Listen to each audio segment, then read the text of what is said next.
Hello friends, welcome to my channel excellent coaching. आज हम एक और मेजर ऑफ कोरिलेशन सीखेंगे जो हम स्पीयरमैन रो की जगह पे यूज़ कर सकते हैं, जिसको बोलते हैं कैंडल्स टाउ। टाउ इस सिंबल का नाम है जो आपको यहाँ पे ये सिंबल नज़र आ रहा है, दिस इज टाउ। और ये डेवलप जिसने किया था उनका नाम था कैंडल, इसलिए इसका नाम है कैंडल्स टाउ।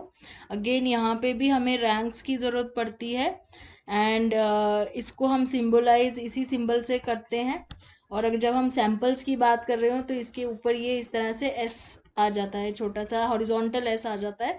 तो दैट मीन्स हम सैम्पल में से टाओ कोरिलेशन कैलकुलेट करने की कोशिश कर रहे हैं। तो आपको ऐसे जो टी है ये टी जैसा ही है टाओ भी। अगर इसके ऊपर आपको ऐसे एस बना हुआ दिखे तो that means it is talking about sample correlation. और ये ग्रीक लेटर टाउ है ये बता रहे हैं। एंड अगेन ये वही चीज़ है, +1 से -1 की रेंज के बीच में होता है और 1 से क्लोज हो तो स्ट्रॉन्गर रिलेशनशिप इंडिकेट करता है। मतलब पॉजिटिव है और 1 के पास है तो बहुत ही स्ट्रॉन्ग पॉजिटिव कोरिलेशन है। नेगेटिव साइन है, 1 के पास आ रही है वैल्यू तो बहुत ही स्ट्रॉन्ग नेगेटिव कोरिलेशन है। तो ऐसे जैसे बाकी कोरिलेशंस का हमने देखा, इसमें भी सेम वही सारी चीज़ें हैं। नल हाइपोथेसिस और ऑल्टरनेट भी वैसे ही बनता है। नल हाइपोथेसिस कहता है कि कोई कोरिलेशन नहीं है आपस में दोनों रैंक्स का, दोनों वैल्यूज का। तो नल हाइपोथेसिस में हम जो कोरिलेशन है टाओ उसको हम इक्वल टू ज़ीरो मान के चलते हैं और ऑल्टरनेट में is not equal to zero मान के चलते हैं। और हम इसकी अगर वो देखना चाहते हैं डायरेक्शन की, नेगेटिव में है या पॉजिटिव में है रिलेशनशिप, और उसको हम मतलब डायरेक्शनल देखना चाहते हैं तो उस केस में हम ग्रेटर देन साइन और लेस देन साइन का यूज़ करते हैं। तो इक्वल टू जहाँ पे होगा वहाँ पे हम टू टेल टेस्ट का यूज़ करेंगे, यानी कि टू टेल टेस्ट वाला टेबल देखेंगे। और ग्रेटर देन लेस देन है अगर हमारा वो जो हाइपोथेसिस अगर किसी वैल्यू की बात कर रहा है कि वो उससे बड़ी है या उससे छोटी है, ऐसी कोई बात हो रही है, तो उसमें हम वन टेल्ड देखते हैं।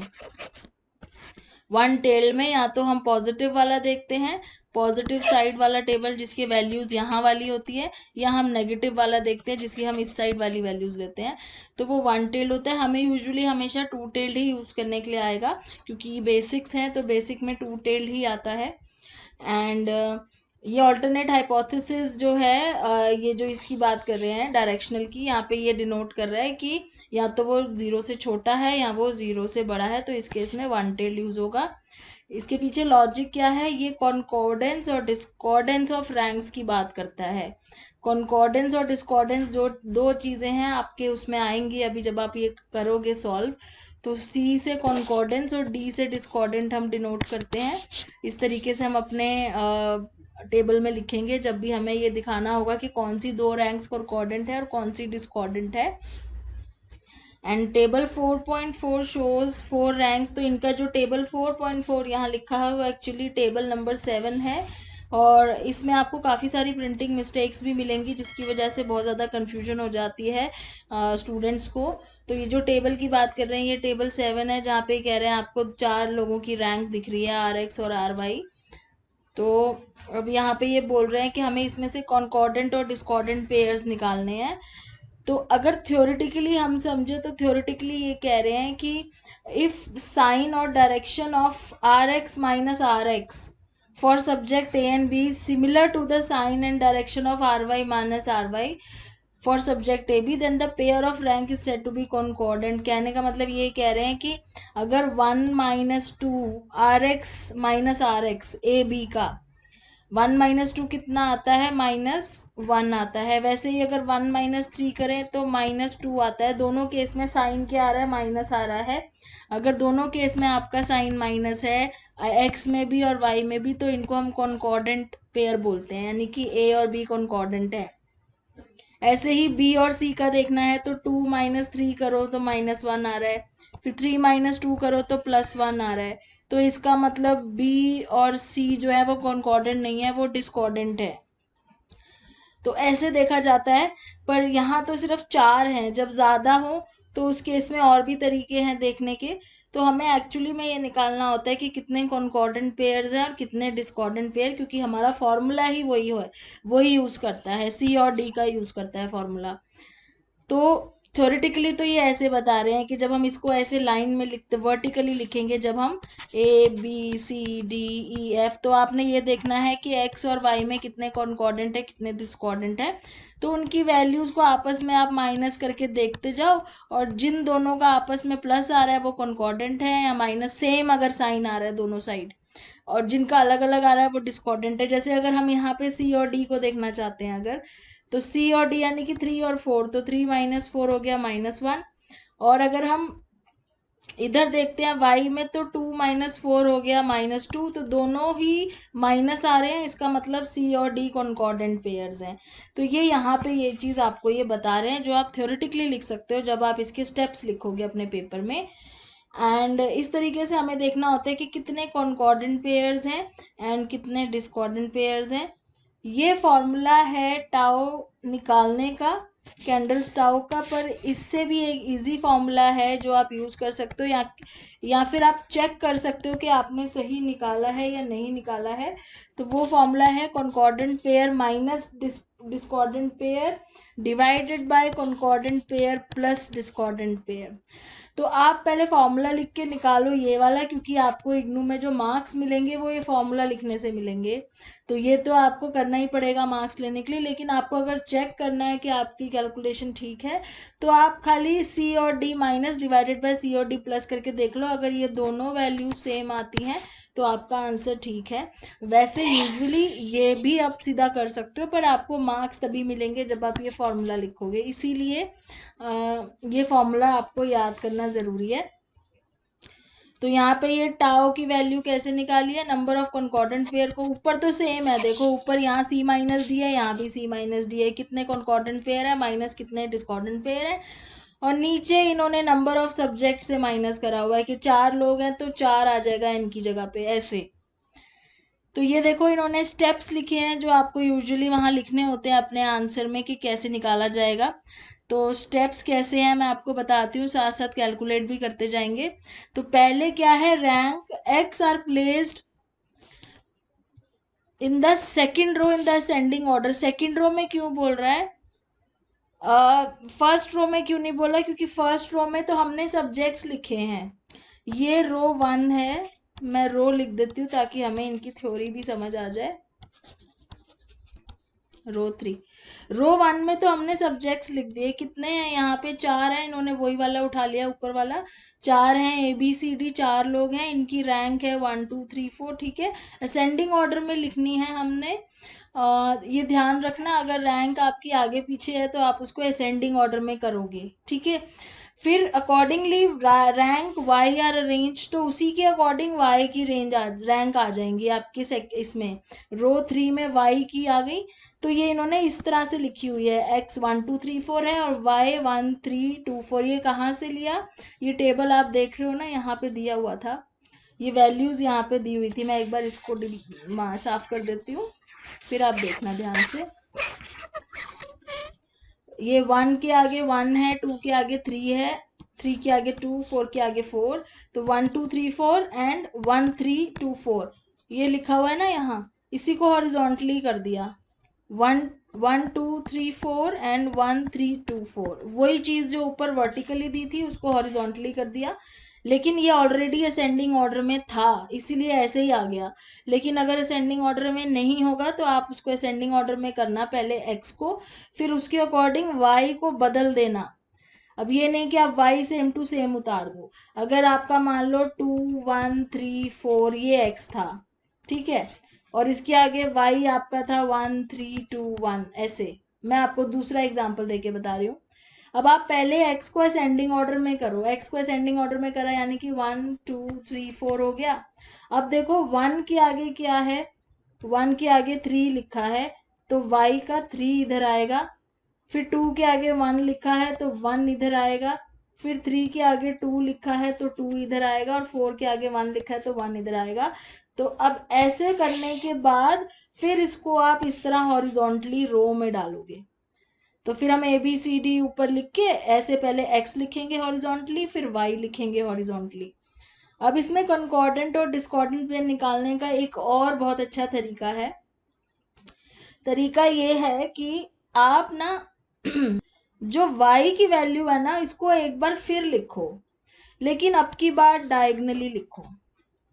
ये देख रहे हो 1 3 2 4 को इन्होंने यहाँ दोबारा लिखा है 1 3 2 4, लेकिन अब की बार डायगनली लिखो। पहले x और y लिख लो, फिर उसको डायगनली लिखो। डायगनली मतलब कैसे, जैसे सपोज मैं ये चीज यहाँ पे सेम टू सेम आपको करके दिखा रही हूँ। x है 1 2 3 4 और y है 1 3 2 4 1 3 2 4, और अब जो हमने लिखना है वो डायगनली लिखना है, यानी कि पहले तो 1 यहाँ लिख दिया y का, फिर एक छोड़ के 3 यहाँ लिख दिया, फिर 2 छोड़ के 2 यहाँ लिख दिया, और 3 जगह छोड़ के 4 यहाँ लिख दिया। मतलब हमने ये जो y था ना, इसी को यहाँ पे डायगनली लिख दिया है, ऐसे ये डायगनली लिख दिया है। ठीक है, ऐसा क्यों किया, क्योंकि अब जो ये डॉट्स है ना बीच में, इसमें हम लिखेंगे कौन से पेयर कॉन्कॉर्डेंट है, कौन से डिस्कॉर्डेंट है। जैसे इन्होंने ये सी सी डी डी लिखा हुआ है, ये इन्होंने कैसे देखा, ये एक बहुत ही इजी तरीका है, इसमें कोई कैलकुलेशन नहीं है, सिर्फ आपको देखना है, कोई कैलकुलेशन नहीं है। देखना क्या है, अगर जैसे सपोज देखना ये है कि 1 है, जैसे 1 को देखो, पहले 1 3 से छोटा है, तो यहाँ पे आपका आ जाएगा सी। छोटा मीन्स सी, सी से छोटा होता है, छोटा सी। 1 3 से छोटा है तो यहाँ आ गया सी। फिर 2 पे जाओ, 1 2 से छोटा है तो यहाँ आ गया सी। 1 4 से भी छोटा है तो यहाँ भी आ गया सी। तो जो ऊपर के 3 डॉट्स थे, जो गैप छोड़े थे हमने, वहां तीनों में ही सी आ गया, क्योंकि 1 जो है तीनों वैल्यू से छोटा निकला। ठीक है, ये 1 से हो गया। अब आगे बढ़ते हैं, 1 के बाद डायगनली चलो, डायगनली 1 के बाद 3 है, 3। अब देखो 3 2 से देखो, अब इसके ऊपर वाला नहीं देखना, जैसे 1 के ऊपर वाला हमने नहीं देखा था ना, ऊपर वाला नहीं देखना, ऊपर आगे देखो। 3 के बाद यहाँ 2 है ना, तो 3 2 से छोटा है कि बड़ा है, 3 2 से बड़ा है, तो अब यहाँ डी आएगा क्योंकि ये बड़ा है। फिर 2 के बाद कौन सा नंबर है, 4, तो ये 3 4 से छोटा है, तो फिर यहाँ क्या आ गया, सी आ गया। 3 देख लिया, अब 2 देखते हैं। 2 जो है वो 4 बचा यहाँ पे, तो 2 जो है वो 4 से छोटा है, तो यहाँ फिर से सी आ गया। ऐसे यहाँ इन्होंने सी डी सी ऐसे लिखा हुआ है। एक बार मैं आपको यहाँ भी बता देती हूँ टेबल में। जैसे पहले इन्होंने 1 देखा, 1 3 से छोटा है तो नीचे लिख दिया सी। क्लियर, आगे चलते हैं। 1 2 से भी छोटा है तो नीचे लिख दिया सी। 1 4 से भी छोटा है तो नीचे लिख दिया सी। 1 हो गया कंप्लीट, 1 का हो गया कहानी कंप्लीट। अब आगे चलते हैं। 1 के बाद डायगनली ये नंबर आ रहा है 3, फिर यहाँ देखो 3 2 से बड़ा है तो यहाँ लिख दिया डी।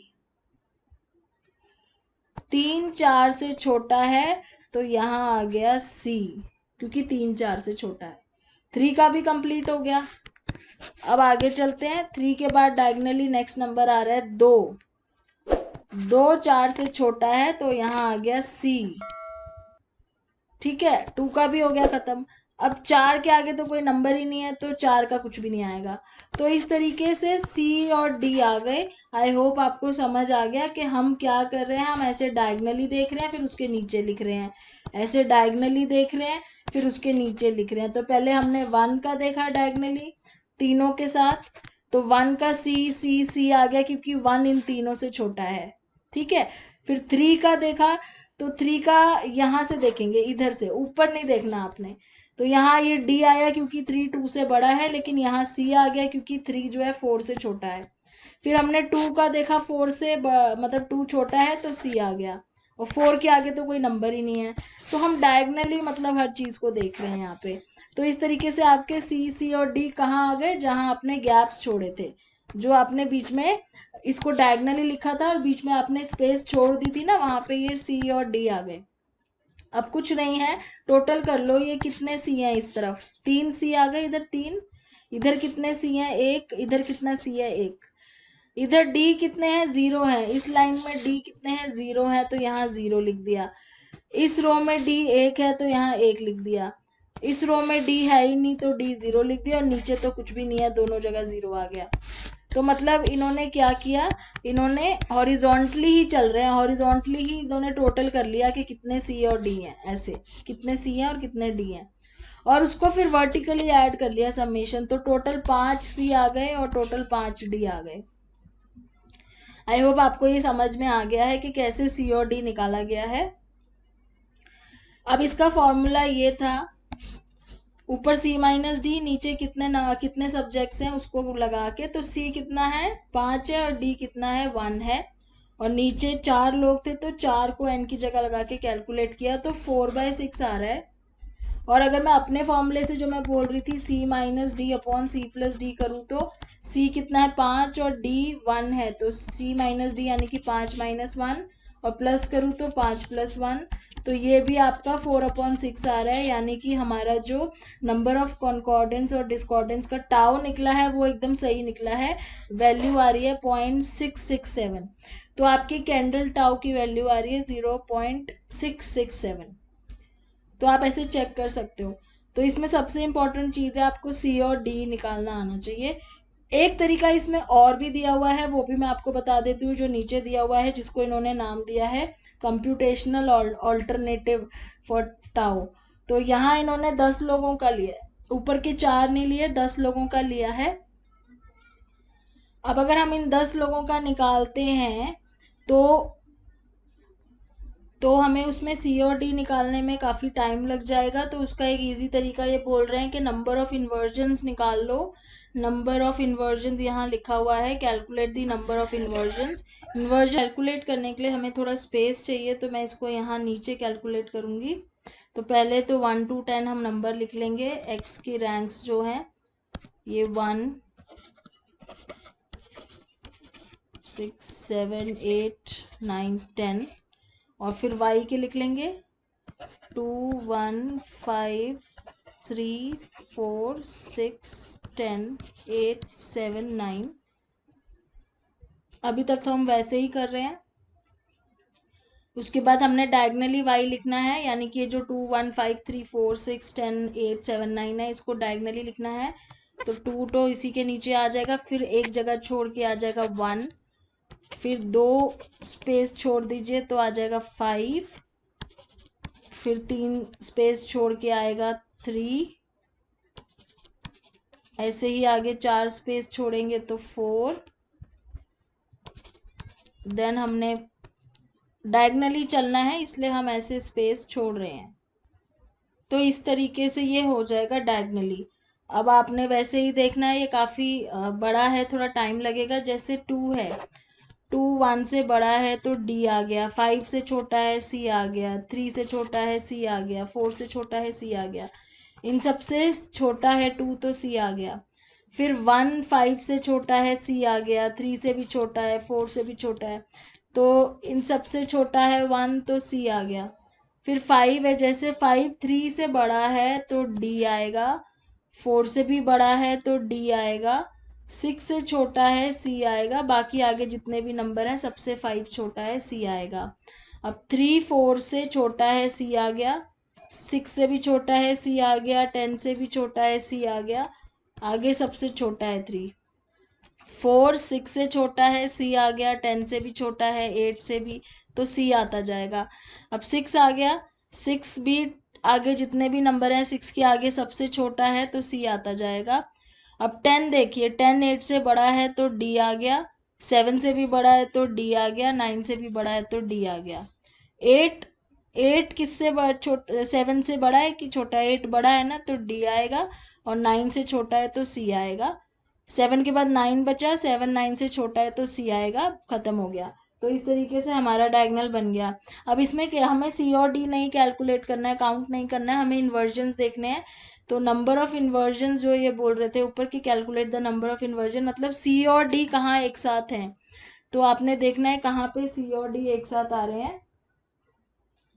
तो यहाँ पे देखिए, एक तो यहाँ पे आपको दिख रहा है सी और डी, एक ये रहा, फिर यहाँ पे सी और डी ये रहा दूसरा इन्वर्जन, और 3 इन्वर्जन यहाँ पे है, सी और डी, सी और डी, सी और डी। कॉन्कॉर्डेंट और डिस्कॉर्डेंट एक साथ कहाँ पे हैं?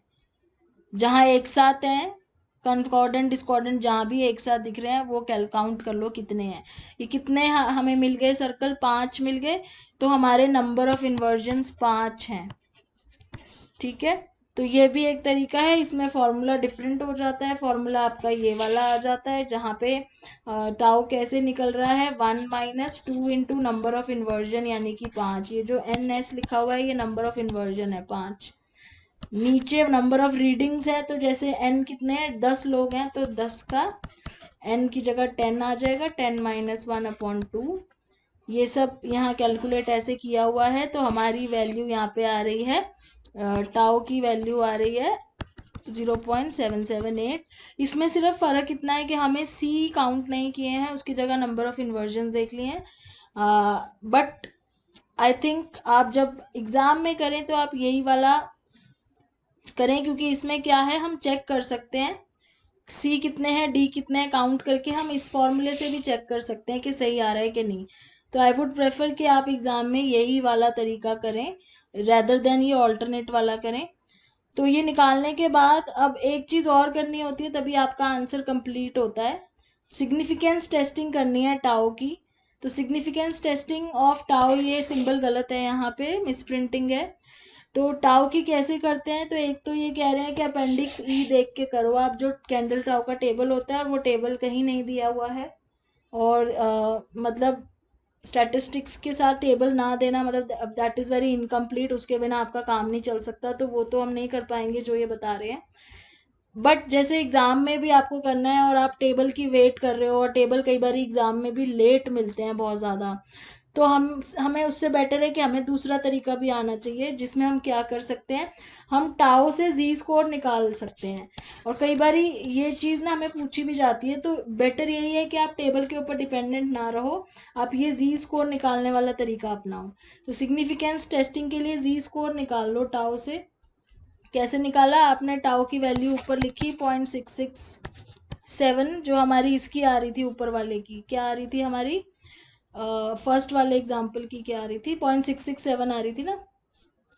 तो ये हमने ऊपर लिखी, नीचे हमने वो लिख दिया जो नंबर ऑफ हमारी वो थी, रीडिंग्स थी। तो हमारी 4 थी पहले वाले एग्जाम्पल में, 2 इंटू 4 प्लस 5, 9 इंटू 4, 4 माइनस 1। ये ऐसे कैलकुलेट कर लेना। तो इस तरीके से हम जी स्कोर निकालेंगे, उससे हमें सिग्निफिकेंस टेस्टिंग पता चल जाएगी कैसे करनी। तो इसका आंसर पूरा कैलकुलेट करने के बाद जो मैंने कैलकुलेट किया हुआ है वो आ रहा है 1.36 आ रहा है, मतलब आपका जो जी स्कोर है वो 1.36 आ रहा है। और सिग्निफिकेंस वैल्यू हम यूजुअली वही लेते हैं, 0.05 ही लेते हैं ना सिग्निफिकेंस वैल्यू। तो यहाँ पे ये कह रहे हैं, अब देखो ये मिसप्रिंट है, यहाँ पे ये 667 है, अगेन यहाँ पे इन्होंने 664 लिख दिया है। तो बहुत सारे मिसप्रिंट्स हैं जिसकी वजह से बहुत कन्फ्यूजन होती है। ये वैल्यू थी ऊपर 0.667, जिसका ये 4 लोगों की थी जो रैंक, और 0.05 सिग्निफिकेंस लेवल है। और हमारा जो जी स्कोर आया है वो 1.36 आया है। तो अब ये कह रहे हैं कि इस लेवल को कैसे हम बताएं कि ये सिग्निफिकेंस लेवल पे ये वैल्यू सिग्निफिकेंट है या नहीं है, मतलब हमने नल हाइपोथेसिस रिजेक्ट करना है कि एक्सेप्ट करना है। तो उसके लिए एक चीज़ और मैं यहाँ पे आपको बताती हूँ कि कुछ चीज़ें आपको हमेशा याद रखनी चाहिए जिससे आपका टाइम बहुत ज़्यादा बच सकता है। वो ये है कि अगर 2 टेल टेस्ट आप कर रहे हो, जो यूजुअली आप करोगे ही 2 टेल्ड ही करोगे, 2 टेल टेस्ट आप कर रहे हो जिसमें आप अगर जी टेबल देखना चाहते हो, तो उसमें कुछ वैल्यूज़ आपको हमेशा ही याद रहनी चाहिए। वो ये है कि 0.05 में वैल्यू उसमें टेबल में हमेशा ही 1.96 आती है, और 0.01 का है अगर तो उसमें वैल्यू जो आती है वो 2.57 आती है। ये चीज़ आप हमेशा याद रखना कि आपकी क्योंकि ये आपको बार बार टेबल देखने से अच्छा है आप ये 2 वैल्यूज़ याद ही कर लो, ये ज़्यादा बेटर है। और हम ज़्यादातर 0.05 ही यूज़ करते हैं। तो उसकी जो वैल्यू होती है ना, क्रिटिकल वैल्यू जिसे हम बोलते हैं, जिससे हमें पता चलता है कि नल हाइपोथेसिस एक्सेप्ट होगा कि रिजेक्ट होगा, वो 1.96 है। जी टेबल की, जो हम टेबल में देखते हैं। तो अगर टेबल में देखने से टाइम वेस्ट हो रहा है, टेबल का वेट कर रहे हो, टेबल को देख रहे हो, तो आप ये कि वैल्यू याद कर लो कि टू टेल टेस्ट में जी टेबल में 0.05 सिग्निफिकेंस लेवल पे हमेशा जो वैल्यू होती है वो 1.96 होती है। अब हम क्या देखते हैं हमेशा, अगर हमने नल हाइपोथेसिस एक्सेप्ट करना है या रिजेक्ट करना है, तो हम ये देखते हैं कि हमारी कैलकुलेटेड वैल्यू यानी कि ऑब्टेन्ड वैल्यू, ऑब्टेन्ड OBT लिख दिया मैंने यहाँ पे, ऑब्टेन्ड वैल्यू हमारी टेबल वैल्यू से बड़ी है या छोटी है। हम ये देखते हैं ना, हमेशा हम देखते आ रहे हैं। तो कैलकुलेटेड वैल्यू हमारी कितनी आई है, कैलकुलेटेड वैल्यू हमारी आई है 1.36, जो हमने यहाँ निकाली है Z वाले फॉर्मूले से। और टेबल वैल्यू मैंने आपको बोला 1.96 होती है, कितने सिग्निफिकेंस लेवल पे, 0.05 लेवल पे। तो ये चीज आप याद कर लो, क्योंकि ये टेबल वैल्यू आपको हमेशा यही काम आएगी, क्योंकि ज्यादातर 0.05 सिग्निफिकेंस लेवल ही देखा जाता है। तो अब यहाँ पे हमारी कैलकुलेटेड वैल्यू बड़ी है या छोटी है टेबल वैल्यू से, हमारी कैलकुलेटेड वैल्यू छोटी है टेबल वैल्यू से। तो इस केस में हम क्या करते हैं, हम नल हाइपोथेसिस को रिजेक्ट नहीं करते, हम नल हाइपोथेसिस को रिजेक्ट नहीं करते, यानी कि हम एक्सेप्ट कर लेते हैं। तो इसको अगर मैं स्टैटिस्टिकल टर्म में बोलूं तो इसको हम बोलते हैं we fail to reject null hypothesis. हम नल हाइपोथेसिस को रिजेक्ट नहीं कर सकते, हम उसको एक्सेप्ट कर लेते हैं। तो हम इसको ऐसे लिखते हैं we fail to reject null hypothesis.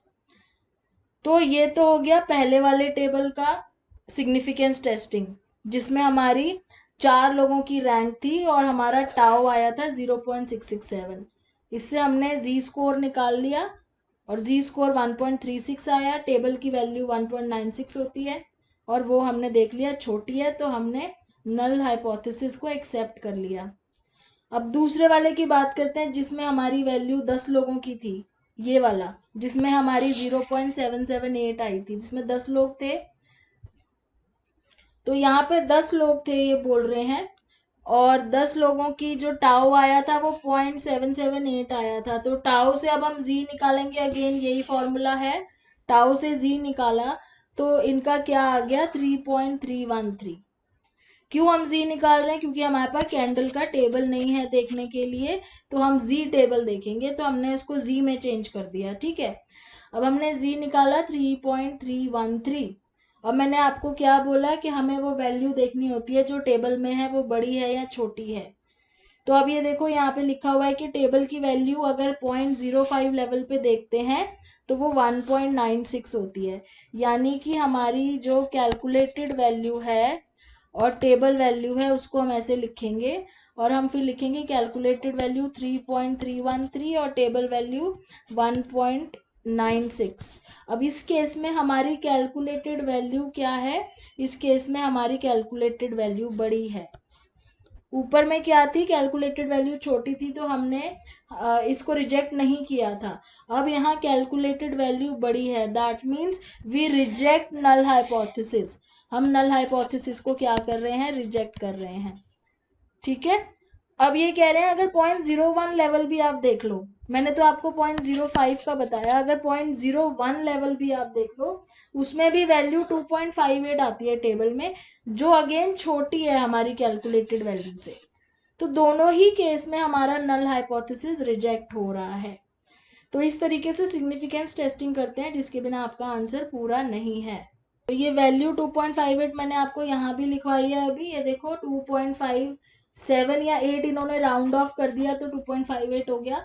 तो ये दो वैल्यूज बस आप याद कर लोगे तो आपका एग्जाम में काफी ज्यादा टाइम बच जाएगा। जब भी जी टेबल देखना है आपको दो ही वैल्यूज देखनी होती है, या 0.05 लेवल होता है सिग्निफिकेंस का, या 0.1 होता है।